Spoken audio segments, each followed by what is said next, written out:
বরুড়ায় আন্তর্জাতিক দুর্নীতি বিরোধী দিবস উপলক্ষে র্যালি, আলোচনা ও বিতর্ক প্রতিযোগিতা অনুষ্ঠিত হয়েছে। সবাই মিলে গর্ব দেশ, দুর্নীতিমুক্ত বাংলাদেশ এই প্রতিপাদ্যকে সামনে রেখে বরুড়ায় আন্তর্জাতিক দুর্নীতি বিরোধী দিবস উদযাপন উপলক্ষে র্যালি ও আলোচনা বিতর্ক প্রতিযোগিতা অনুষ্ঠিত হয়েছে।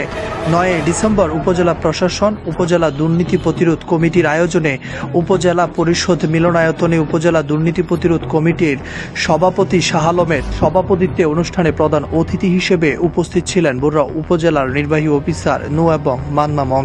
বিশেষ অতিথি হিসেবে উপস্থিত ছিলেন বরুড়া থানার অফিসার ইনচার্জ কাজী নাজমুল হক, বরুড়া উপজেলা মুক্তিযুদ্ধ সংসদের সাবেক কমান্ডার বীর মুক্তিযোদ্ধা শামসুল হক সর্দার, বরুড়া উপজেলা প্রেসক্লাবের সভাপতি, জলপ উচ্চ বিদ্যালয় কলেজের সহকারী অধ্যাপক মোহাম্মদ মাসুদ মজুমদার, ইস্টার্ন গ্রুপের কর্মকর্তা কামরুজ্জামান রিমন, উপজেলা দুর্নীতি প্রতিরোধ কমিটির সাধারণ সম্পাদক শাকিলা জামান সহ আরও অনেকেই উপস্থিত ছিলেন।